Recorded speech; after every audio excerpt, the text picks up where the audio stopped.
morning, everyone. Happy Friday. We made it to the weekend. So, today, I'm going to talk about, it's about the universe and our desires and law of attraction and how the universe will do, or I should say, the universe will deliver whatever it is that you desire at any cost to you. Now, I had said this in a couple of videos ago, but it was just like in passing. I was just using it as an example, I think. So the universe will deliver anything to you that you desire at any cost to you. And will also bring in cooperative components who are also on board with your desire, because it's their desire as well. And when I say at any cost, I mean at any cost. If it's within someone to take someone's life, the universe will allow it. If it's within someone's desire to have their life ended because they don't want it anymore, the universe will bring that to them as well. At any cost. At any cost. That's how powerful we are. We can command the universe, and it really is commanding the universe to bring us whatever it is that we desire. That's really what it is. It's not anything else but us expressing our desires and the universe responding and delivering them at any cost. And we desire things. The thing is, we in our degraded state desire all types of things that come at an extremely high price. Extremely high. Sometimes the fears, and understand when I say desires, I mean the things that dwell within your soul. Whether you're aware of them or not, and most times we're aware of them because we're denying them. We ignore them. We're like, nope, that's not true. That's not true. I don't feel that way. I don't feel that way. No, I don't hate you, but yet you wish that they were dead. You wish that they were experiencing excruciating pain. If that's your desire, that's your desire. And generally, the people who have all this anger and rage and pain are the ones who end up with some type of deadly disease. Because that's what they hold within themselves. And so the universe is saying, this is what you're holding, this is what I give you, this is what you desire. And see, the thing is, we have this skewed understanding of what desire is. We think, oh, because if I only think it in my mind, that's the only thing that I desire. If it's only the good things that I have within my heart, those are the only things that come to me.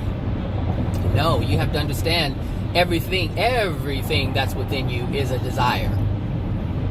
Everything you hold within you, because the universe is set on automatic pilot. It's just automatic. We don't have to really work for anything. Actually, technically, we really don't, unless we use our willpower to force it. Otherwise, everything's on automatic pilot. Maybe that's what I should title this video, Automatic Pilot. The universe is on automatic pilot. Your soul is on automatic pilot. Like, you don't have to really do anything in order for things to manifest, because they happen automatically. The pain that you hold will deliver an experience. Just like that. Just like that. There's nothing you have to orchestrate or, do this or do that. You don't have to do all that. All you have to do is hold it within you. Hold it within your soul as a belief, as a feeling, as emotion. That's it. If you hold loving feelings and emotions and thoughts, all these things come together and bring you an experience. If you're not having a loving experience, that's because you don't have loving things within your soul. It's really that simple. Really that simple. We don't have to do anything. It's already being done. You know this because you wish things weren't being done. So here you experience things that you wish were not happening with your mind. Gosh, I wish that wasn't happening. Oh gosh, I wish my car would start. All these things that you wish weren't happening are happening. And you're not doing anything physically to make it happen. The universe is just giving it to you. Federal Express, right on time. That's what we get. And so we have to understand, well, we don't have to. It would be in your best interest if you did. Understand exactly how the universe works. Everything is on autopilot. You know, what you put in is what you get in return. So whatever you're letting into your soul is what you're getting in return. You got that boss that you hate? Oh, well, guess what? That hate that you have for your boss is going to continue having that person in your life. And if you choose to use your willpower to get a different job, you'll get another experience with a similar boss. You just have a different face. Different soul, different face, same experience. That's all. That's all. That's it. That's all. So, you know, the universe, like I said, the universe will deliver whatever you want. I should say whatever I should just say this, because most people are confused about what they want and what's within their soul. They don't understand that it's kind of one and the same. What you desire is what's within your soul. But, because, this is, you know, one of the things that Marianne Williamson lady, she says, thought. Your thoughts create. Your thoughts, this, just what you think. It's the thoughts that you have. But she doesn't really mention the soul, and it's because she doesn't really understand it. I've heard several videos of hers, and she makes a lot of sense for the average person, but that's all she's doing is just making a lot of sense to the average person, which is why they gravitate towards her. But if you have to be on that same vibration, if you will, the same frequency. Your soul has to be at the same level or close to it in order to accept what she's saying, because if you're a truly degraded soul, you can't even accept the things that she's saying at all. So, what was I saying? Oh, thoughts. Some people believe that it's just the thoughts that they have, you know, and it's not. It's really what's within your soul. Your thoughts are actually, your thoughts are coming from two places.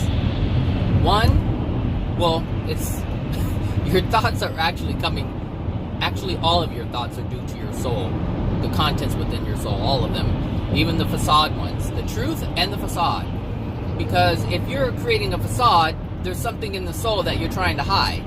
There's something in your soul that you're trying to keep away from other people and yourself. And so that's the reason why the facade is born, is because there's something, the truth that is within your soul. Because the soul only holds truth. That's all the soul holds. Only truth. Which is what the universe responds to. It responds to the contents within the soul. It's true that pain has entered your soul. It's true that you have experienced this. It's true that there's a darkness within your soul. All those things are true. And that's what the universe is responding to. That's it. And the thing is, like, when we have feelings or thoughts or whatever you want to call them, when they're of a negative or a low frequency, a low vibration, however you want to label it, when they're of an unloving nature, it costs us something. It costs us more of the love that's within our soul. That's what it really is doing. Is it's costing us the love that's within our soul, because every time we have an unloving thought or projection towards others or ourselves, whether it's action or inaction, it could just be a thought or feeling, it could be rage, whatever it is that we are expressing, it costs us, and it costs us a great deal. It costs us the things that we currently have. It costs us the things that we yet to experience that are associated with love and abundance. It costs us. So someone can have, who can I use as an example? Whitney Houston. Whitney Houston is a great example. She had it all. She had the money, she had recognition, she had all of those things. And then something happened. Because, the thing is, not something happened. Something was always there. I don't know if you really noticed, but she was not a kind person. She was a mean, sarcastic, vindictive individual. and she really felt that everyone else was beneath her. Now, I've seen interviews, I've seen it. You can see them too if you're able to identify it, but she wasn't a nice person. She wasn't a loving person. She smiled, and she did all kinds of things that we perceive to be loving, but it wasn't love. And so she took action. She had these thoughts about people who, you know, like I said, you know, they're less than, they're beneath me, I'm better than, I'm the best voice in the world, everyone else is not. All these different things were going on within her, and because of that, not only did she lose what she had, she lost anything in the future that she could have potentially had. Oh, that skyline is beautiful. Oh, that's so beautiful, so beautiful, so beautiful. You can actually see the other mountains on the other side. It's rare to see the mountains on the other side of the city. Usually you can just see the city. That's pretty cool. Anyway, but yeah, she lost it. She lost what she had, and she killed the potential of having even more. It stopped in that moment. She stopped in that moment. There was a certain threshold that she reached, and she couldn't go any further. And once she lost that, because she lost the money beforehand, then she lost her life. And so the universe gave her everything she desired. Everything that was within her soul, the universe delivered. And it did it at any cost. It did it at all costs to her. It even affected her daughter. Of course, you saw that coming, right? She had a child with the same emotional injuries. Same thing. Same thing. She meets a man, Bobby Brown, and they were a cooperative component. They loved to fight and argue all the time. All the time. And that was her soul condition. So the universe delivered. And the universe is delivering to you. The universe is delivering to me everything that's within me. Everything. Everything that we hold. If you feel you can't do something, then you won't be able to do it. You'll always fail. If you feel you won't even succeed in trying, you won't be given the opportunities to try. The universe delivers every day, all day, 24/7, non-stop. It's working when you think you're sleepy. It's working. Oh, it's working. How do you know? Well, just think about the man or the woman who's sleeping in the middle of the night, and then all of a sudden a heart attack hits out of nowhere. Out of nowhere, the universe is working. Trust me. And you can't label the universe as good or bad, right or wrong. You have to be accountable for this. For every single thing that ever happens to you, you have to be accountable for. You have to take responsibility for it. And and the thing is, your experience, what you call well, I wouldn't even say reality, because some folks out there got that all jacked up. My reality is what I make it. No, darling, your reality is what you're experiencing. F all the BS. That's what your reality is. Yeah, you can post abundance and hearts and love and law of attraction. You can post all that stuff on YouTube and Instagram, but in the background, you can barely pay your bills. You're begging people to come at you with a $5, or I'm running a $5 tarot card special because I can barely eat. No, darling, your reality is not what you make it. Your reality is what you're experiencing. And if we looked at the truth, because that's what I've been doing. I've been looking at my experiences in terms of what's going on. Like, where am I struggling? What's going on here? Why is this? What's going on? What's happening, Zachary? I have to look at this stuff, and that's the only way I can fix it is to become aware of it, so that I can do something about it, and not do something physically. Some things require physicality. Some things require physical movement, physical action. We are here to have a physical interaction, so I must interact with the physical.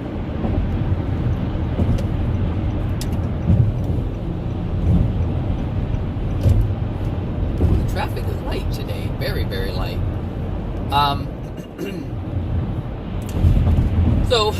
But really the real change happens within me.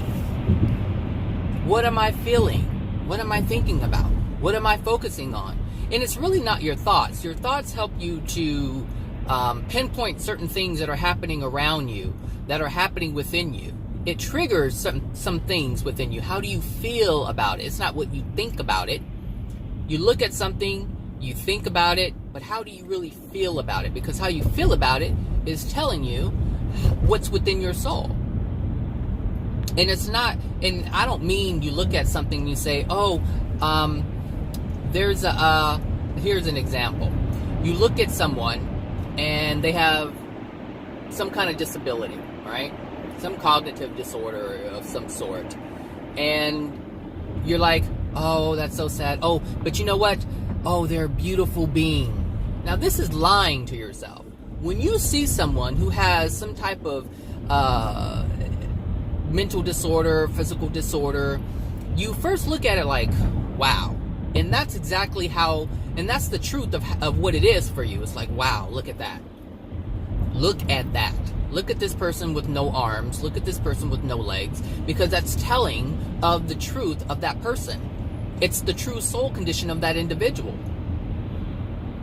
But to turn around and say, oh, what a child of God, and, you know, so special. We do this a lot with people with disabilities. We kind of tell ourselves, oh, they're a child of God. You know, oh, look, you know, they have such a beautiful spirit. Look, they're smiling in all their deformity. We do this all the time. Wow, look how amazing they're smiling in all their suffering. But do you really think? I mean, yeah, they're smiling because for whatever reason. We don't really know what those reasons are. But the thing is, when we are different than the norm, that must be a hydrogen car. I just see water coming out of it. I think that's water. Is it? Oh no, is that water coming out of the car? Yeah, it is. It is a fuel cell, hydrogen. I don't know what the hell. It looked like a hydrogen car. Anyway, when we're different than other people, and we know for a fact that we can't fit in, we tend to just be comfortable with who we are. And that's generally what happens with people who have disabilities. Not so much mental, but physical. Like if someone is born without legs, they know they feel like they are not accepted or part of the norm, whatever that is. The people with legs and arms who can move about freely and do whatever they want. They don't even think that there's a possibility that they can be accepted within that circle. So they create one for themselves. And that's different than someone who has all their limbs and they're having bad experiences because they are looked at as normal. They are looked at as part of the whole. And so they see that they're different, but yet they're still recognized by the whole. Versus someone who doesn't have any arms or legs or they have some kind of, you know, disability. Down syndrome, all of these, they understand that I'm not like everybody else. And so I'm not going to be judged in that arena, in that circle, in that view, in that light. I'm not going to, I can't because I'm not like them. So I can be happy because I'm different. So different that the norm won't recognize me as part of them.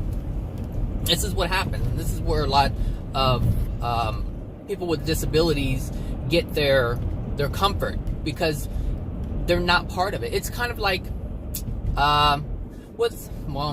that a good example? It's kind of like someone who's extremely poor. And they grew up poor, and that's all they've ever known. And then they meet a billionaire. They don't really look at themselves any different. Because they don't feel, some people don't believe and feel that they could ever be that. So they don't feel bad. They're just excited and happy. Oh, wow, look. This and that and the other. But when when you believe or feel that you have the potential to be a part of and you don't fit in, that's when you start feeling bad about yourself. Because you're comparing yourself. And so a person with no legs isn't going to compare themselves to someone who has legs. They're just not. Nor is it someone who's obese. An obese person is not going to look at a skinny person and say, oh, I'm so angry because I can't run. No, they're just going to say, I'm a big girl, I'm a big guy. That's just who I am. Because they don't believe that they can be a part of that community. They know that they feel within themselves they're not a part of it. And the thing is, those feelings that we have, those beliefs that we have, are sustained by the universe. So you think because you're fat, no one's going to love you? Well, guess what? You will continue to have that. The universe will sustain that for you. You don't have to worry about anybody coming up to you and offering you this, that, and the other to try to get with you. And if they do, you'll still reject it because that's not in alignment with what your beliefs are. We maintain it. We maintain it.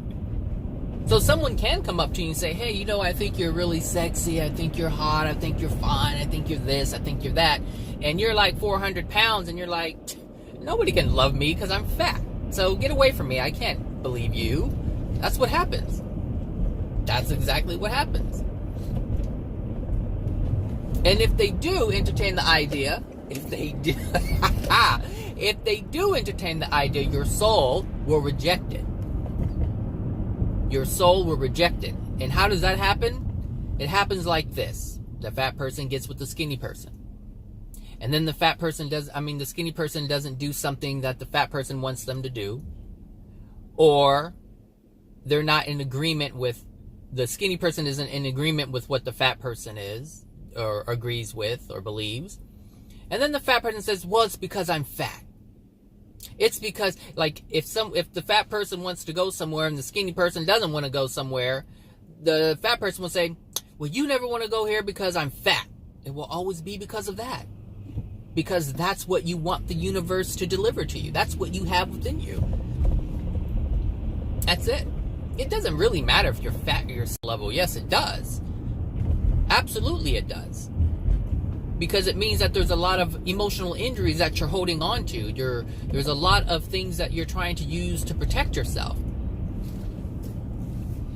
That's what that fatness is. You're trying to protect yourself from something. It's no different than, we had a client, and the client was obviously homeless, because I work with the homeless population. But we had a client who was homeless, and she would not shower, and she smelled bad. She wouldn't do anything for any type of self-care because that was her way of protecting herself. So, in her mind, she protected herself, but at a cost. At a cost. See, she didn't want to be raped. That was her fear of being raped by men. And so she knew, there isn't any man who's going to touch me smelling like this, looking like this, disheveled, and bad odor. Bad odor. Bad. When I say bad, I mean bad. But it was at a cost. A cost at caring for herself. That's what she desired the most, not to be raped. And so she did whatever she needed to do in order to have that. And so the universe delivered that to her, but at a cost.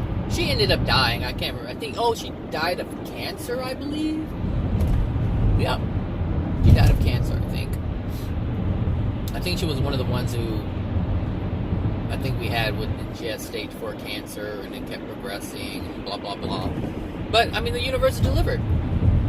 That's why when I see car accidents, when I see people die, when I see sickness and all these different things going on, I look at it for what it is. I don't judge it. I don't say that's bad. I don't say that's good. I don't say that's unfortunate. I don't say any of these things. Any of these things that give a type of label to it in terms of light and dark. No, I just see it for what it is.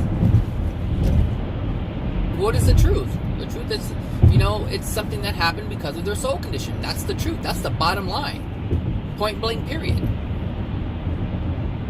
And that goes for every single person on the planet. Whether they want to believe it, whether you want to believe it or not. It doesn't matter. It is what it is. You're not going to change it.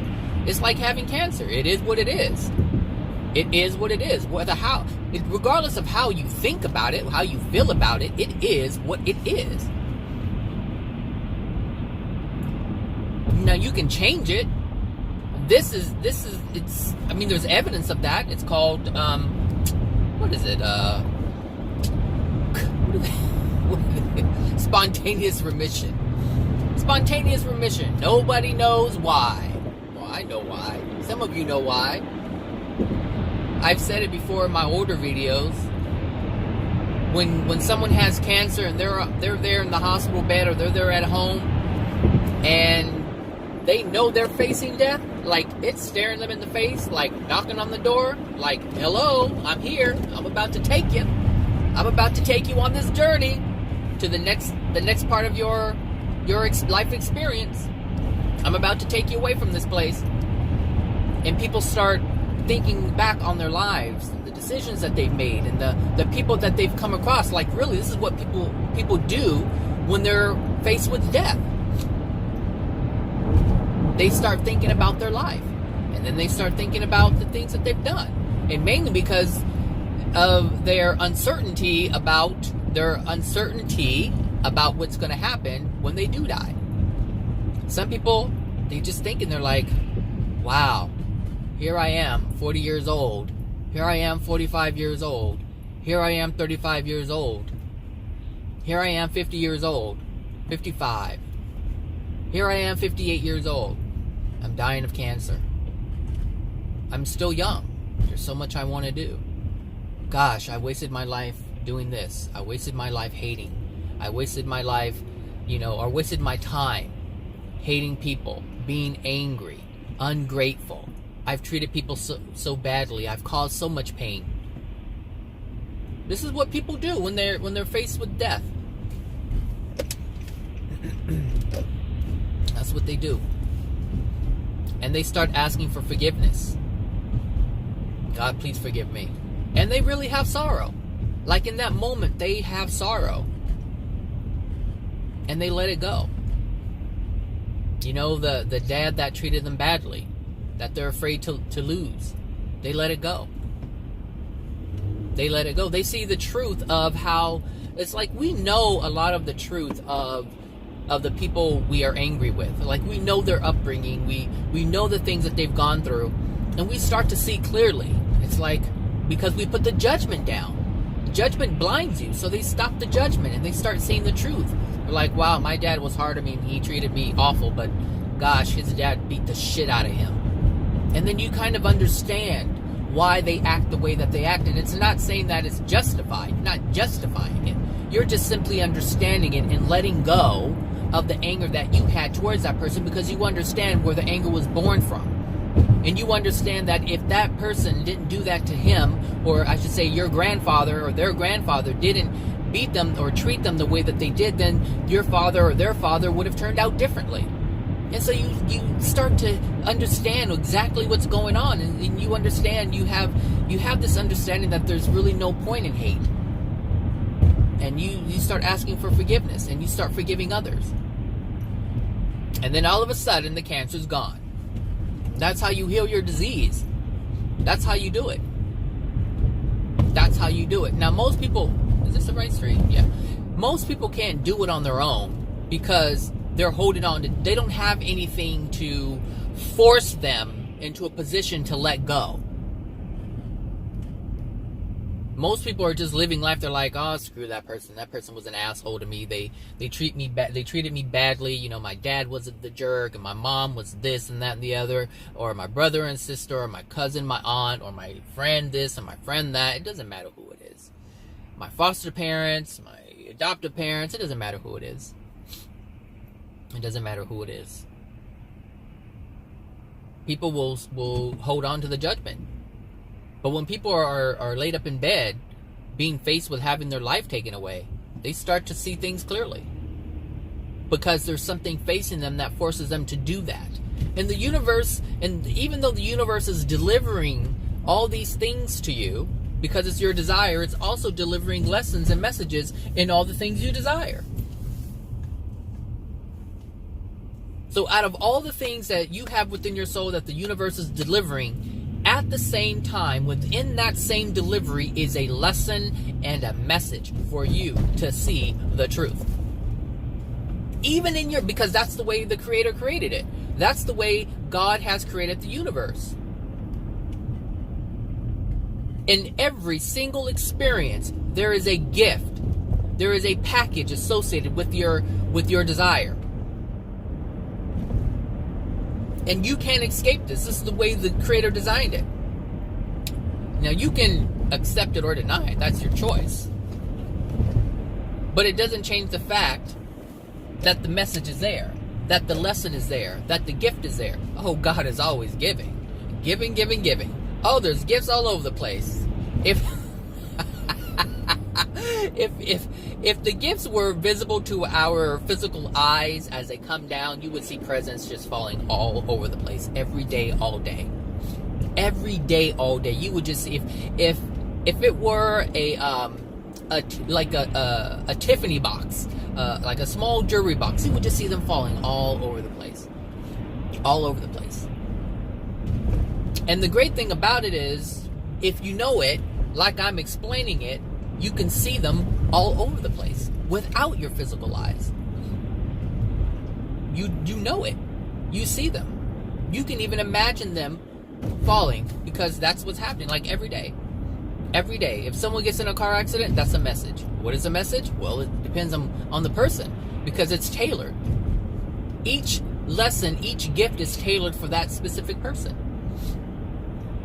What are you not seeing? What are you not seeing that I'm trying to get you to see that you won't see under any other circumstances? I've tried smaller circumstances. You've ignored them. Here's a bigger one. It's still a gift. I'm letting you know you're off track. Because that's all the universe is doing. That's all God is doing. The universe is just doing God's will. God's will is to allow the soul to attract whatever it desires. What's in their soul, they can have it. Whether it's a castle in Scotland that you desire, someone can desire that. Someone can right now go out and buy a castle in Scotland.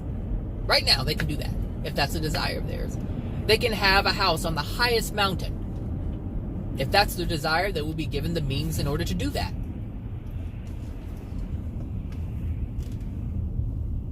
If you have a desire to, drive a Rolls Royce, that can happen too. Someone desired a Rolls Royce before the Rolls Royce was even created, before it was built. Someone, before it was even designed, someone had an idea, a thought of what that would look like. A car with curtains? A car with curtains and moving reclining seats. Who would have thought a lazy boy in the back seat? Really? There was a time when I was little, and we would, we're, as kids, we think, oh wow, wouldn't it be cool if we had phones and they didn't have cords on it and we could just walk around anywhere? Then came the cordless phone. Oh wow, wouldn't it be cool if we can drive around and talk on the phone? Then came the cell phone. All these different things. All these different things. It doesn't matter what it is. You can have whatever you want because the universe says you can have it, because God said to the universe, this is what you are to do. It's a system. It's on automatic pilot. And the system changes. It grows. It expands. Expands with what? The soul. The universe cannot expand without the soul. It's interesting, scientists say the universe is expanding. And they don't know why it's expanding. They just know that it's expanding. They don't know why, but they know that it is. And the only reason why the universe is expanding is because the souls are expanding. When Adam and Eve, or Amon and Aman, were first created, there was only one dimension created. That's it. One dimension. And it was the dimension that they were created in. Though they were on the physical planet, there was a non-physical place, and it was that dimension. We currently know that as the sixth dimension, because that is the level of perfection for man. For all men and women, all souls, human souls I should say, I gotta be specific, there are other universes out there and other planets. But for us, the sixth dimension is the state of perfection for man, for humanity. And when Amon and Aman made their decisions that were unloving, they created one below them, which we now know as the fifth dimension today. And they kept creating, expanding in this manner. And then the fourth was created, or what we know as the fourth. It wasn't called the fourth then, we know it as the fourth. And we know the first dimension as the first dimension because that's the lowest that humanity has been able to create that way, in that direction, in what we would consider a downward direction.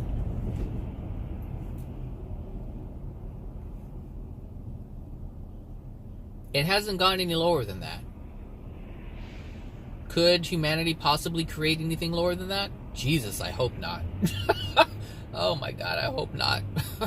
That's bad. Where the demons live, that is bad. Bad, bad, bad. But yeah, I mean, we haven't gone any further than that. Now, if we did, because of what we currently understand now as the first dimension, we would either have to call it, I guess, -1 or 0, because of our current understanding and what we've already established as truth, or as what is true. We would have to either continue with that or change what we know altogether and say, okay, well, now the new location, the new dimensional space that humanity has created is now the first one. And now what was 1 is now 2. And what was 6 is now 7. That's how it works. We can put our perception and our spin on anything, but it doesn't change the fact that something exists and the universe is delivering. It's allowing you to create. And we you know, with this understanding or with this knowing, we have to be more flexible. We have to be more allowing. And the thing is, if you're more allowing and more flexible, you'll be able to get out of the rut that you're in, no matter what the rut is. It doesn't matter what the rut is. You'll be able to get out of it.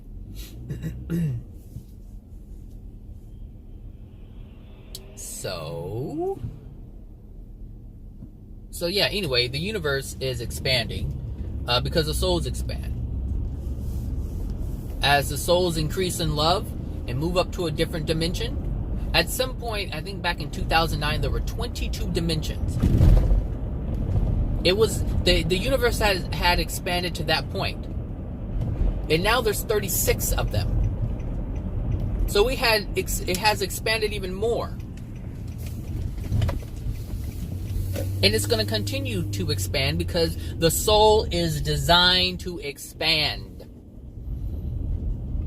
It's designed to expand. Because the soul is expanding. The soul is designed to expand. So the universe has to expand. It's like having clothes. It's like having elastic pants. If you grow, your pants grow. If you grow, your pants grow. I have to say that because I'm coming back. 1 second. Alright, I'm back. So, as I was saying, as the soul as your body expands, your elastic pants expand. And that's how the universe works. And that's why the universe is expanding. Because souls are expanding. Expand, expand, expand. That's the whole point. And when I say expanding, I mean the souls are being filled up with love. They're having more love within them, and so they're able to create manifests differently, manifests more, bigger things. Because with every upward movement within the dimensional spaces, the universe gets bigger. It gets bigger. It expands. More things are desired and more things are created. More things are manifested. Another person comes in and expands even more. It's not finite like Earth, you know. If you have a building here and a building there, you can't put a building in between. You know, when you run out of land, you run out of land. You know, and that's what we're seeing now. Is we're running out of land in a lot of places, especially in cities, and now they're starting to build upward because they can't build outward anymore. But in the in the dimensional spaces, when you move to a different space, a different location, and another person comes in, it expands. It moves outward. More room is created. It's not finite like here on the planet. So, but that's just the nature of the soul. That's the nature of the universe. Everything is expanding. Everything is growing. Because more things are being manifested. Bigger things are being manifested. Bigger things are being had. Driving crazy like that. Yeah. So, yeah, just understand that the universe is going to deliver whatever it is that you have within your soul, which is why it's so important to know what's within you.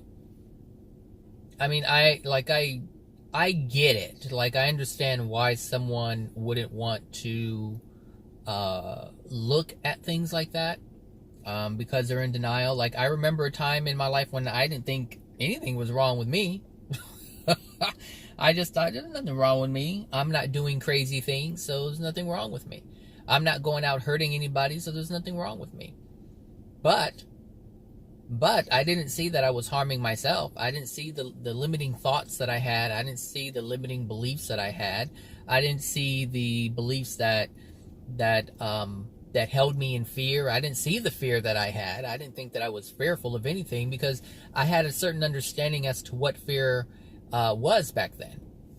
I thought being afraid was being afraid that someone was going to kill me, or being afraid that I was going to be in an accident, or being afraid that I was going to drown, and I didn't have those kind of fears. So therefore I didn't see that I didn't notice or recognize that I had fear at all. But that's not what the truth is. The truth is I had a whole lot of fear, and I still have a lot of fear. It's just not the type that I'm used to recognizing, which is why I'm attempting to get to know myself better so that I can recognize what these fears are. But I have to understand what fear is. But in order to understand what fear is, you have to understand what love is. You have to understand what freedom is. If you don't understand what freedom is, then there's no way you can recognize what love is. Because freedom is that one thing that is the opposite of fear. Freedom to do this and freedom to do that. Freedom to explore, freedom to experience. If you have a fear of experiencing something, or something is preventing you from experiencing something, there is a fear there. If someone says, I can't be this or that because I'm black, well, that's a fear. You may not look at it as a fear. You'll look at it as a fact. I can't because a white man is not going to allow me to do this. I can't do this because, I can't do this kind of dance because black people aren't going to accept me in doing that. It's a fear.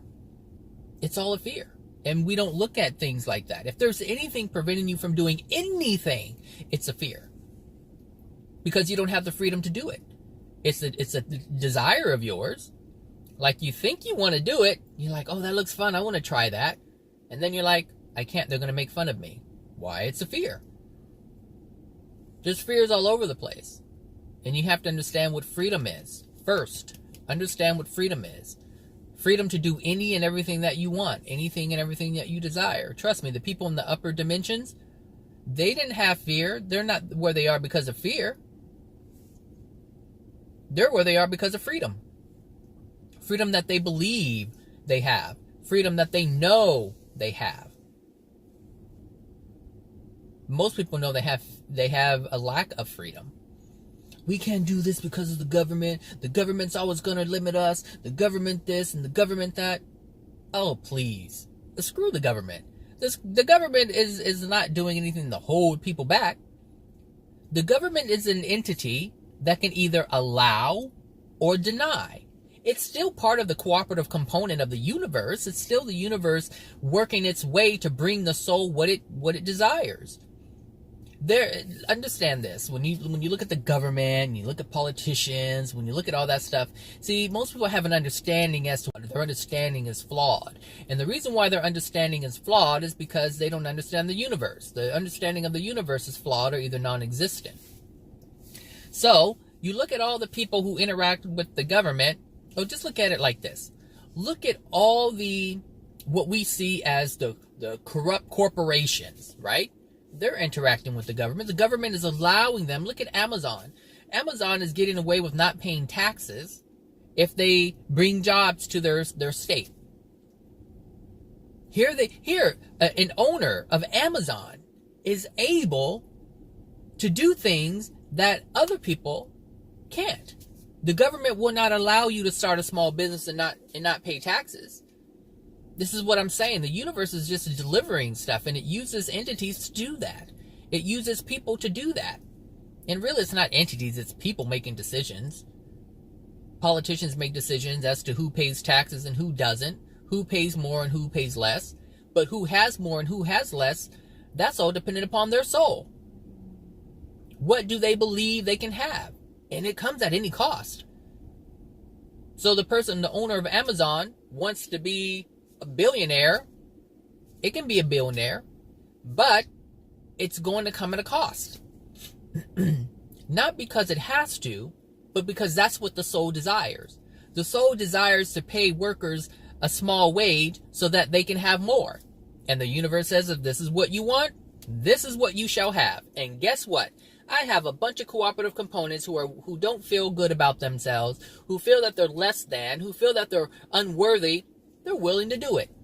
So I'm going to send them people who are telling them that Amazon is hiring so that they can work for you, so that you can be the billionaire and they can remain in this place of struggle. It's just the universe delivering what's within your soul. That's it. If you believe that you're poor because that's just the way that it is, then so be it. The universe shall honor you. The universe honors everyone's desires. So you don't want to be here anymore? Sure, go ahead, take your life. I'm not going to stop you. I can't, because that would be a violation. The universe doesn't even know how to stop someone from desiring something. It doesn't know how. It only responds to our soul. But like I said, within every desire that you have, every law of attraction event that you have, there's a message within it. There's a lesson within it to help you see something that you're not seeing. So yes, the universe will deliver to you whatever it is that you desire, but it will also give you a message saying, hey, you're desiring the wrong way, buddy. Hey, sister soul, you desiring the wrong way. You're creating with unloving things, and you're degrading your soul even further. I have to tell you this. I have to deliver. It's like I have to give you. It's like you probably have this situation where you apply for a credit card or a bank card or something like that, and they say, okay, we're granting you this credit, but I have to read you these what do they call them? I have to read you the terms and agreement and terms or something, terms and conditions. And it's like 3 minutes long. Is that okay? And you agree. You say, yes, okay, I want the credit card, so I have to hear it. So they're giving you all the things that you need to know so you don't screw yourself with your credit card. Right? So all the rules and laws of whatever this person's reading to you. And that's the lesson. Like you're being given all the information you need so you get what you want, but you're also be aware of the things that could happen if you're not careful. It's the same thing. The universe is doing it all the time. Now, most people click accept terms and agreements, right? Especially if it's on the internet. Click, click, click. We never read it. Click, click, click. We never read it, right? We never read it. And when the universe delivers a message, and it's like, here you go. You're like, click, click, click. You never look at it. Click, click, click. You never look at it. You don't acknowledge it. You're like, who cares? I just want the credit card. That's it. That's it. And some people don't even have to read that stuff because they get it. They know it. They know you need to pay on time. They know if you don't, you're going to get hit with the late fee. Like, they know this. It's within them. They didn't have to read the terms, and they're not going to be caught off guard like some people when they get that bill and it's like more than what it should be. And they're like, why I see an extra charge on here? Well, because, you did this and that and the other, or you didn't do this, that, and the other. And they're like, well, I didn't know. Well, sir, you accepted the terms and agreements initially when we gave you the card. Well, that's not fair. And how was anybody? Well, you were given the message. I don't know what to tell you, sir. And sometimes a person will say, well, I see that you use our credit card a lot. We're going to go ahead and waive that fee. The universe does not do that. The universe is not flawed. God's universe is not flawed. God's laws are not flawed. God's rules are not flawed. And so it's going to remain as is and continue to deliver the message so that you get it. Because, see, the average person doesn't care whether or not you're in a good condition or not. They don't care. And the reason why they're waiving the fees because they want you to continue using their card. Because they know you're paying interest on a regular basis. So instead of being in jeopardy of you closing your account, we'll waive the small fee so that we can get the huge interest rates that we're getting. So they're not waiving it because they care about you. If they really wanted you to be an honest person, they would say, sorry, we can't waive the fee. You have to learn. This is how we do business. You have to be honest when you're doing business. You have to be accountable for your actions. You have to take responsibility for your actions. That's what an honest business person would do. But when they're dishonest, they will shake and shimmy and do this and do that in order to get what they want. The universe doesn't want anything from you other than God's desire, which is for you to be a better soul. So it won't waver on the law. It won't waver on the rules, because if they waver, you'll make the same mistake again. And you'll make it without even thinking twice about it. And the universe is set up so that you get it. You get it, which is why the universe is not waving that way. It will not waver at all. This is a good thing. This is a really good thing. Because it means that the pressure will become greater as you continue to make mistakes. And as the pressure increases, you start to pay attention. You're like, why does this keep happening? Not, oh, they'll take care of it. Oh, they'll remove it. So when you get cancer, like, oh, the doctor take care of it. That's what you do. That's what you do. Oh, I got cancer. Oh, don't worry. The doctor can cut it out. The doctor can cut it out. The doctor can cut it out. Until that one time, the doctor can't cut it out. Until it spreads, it just, what do they call it, metastasize? It just spreads all over the place, and the doctor can't do anything about it. Because the universe is saying, can't happen. You have to learn your lesson. You have to learn your lesson. And the thing is, your existence is so much more than this so much more than this planet. Once you leave here, you have a whole life ahead of you in the spirit world. So whatever lessons you think you don't need here, you're gonna need them. You're just gonna need them in the spirit world. And whatever lessons, whatever you've learned here, you will take with you. And whatever you didn't learn here, you will take with you. You're taking it all with you. The things you learned and the things you didn't learn, you're taking it all with you. It's all you. You can't get rid of your experiences. They're with you forever. Forever. So whatever pain you've encountered or you've incurred, if you have understanding based off of that bad, painful experience, you'll always have that understanding. You'll understand the person who's going through it on earth when you attempt to help them. You'll understand it when you try to help someone in a lower dimension, because you've gone through the pain. You understand the pain. You've also released the pain. Now you have understanding. And now you're better equipped to help someone else. That's how it is. That's how it goes. That's how it is. That's how it goes. All right, everybody. I'm done here. I'm hungry. I want some breakfast. Okay, so excuse me. Have a wonderful Friday, a wonderful weekend, and I'll talk to you guys later. All right, bye now.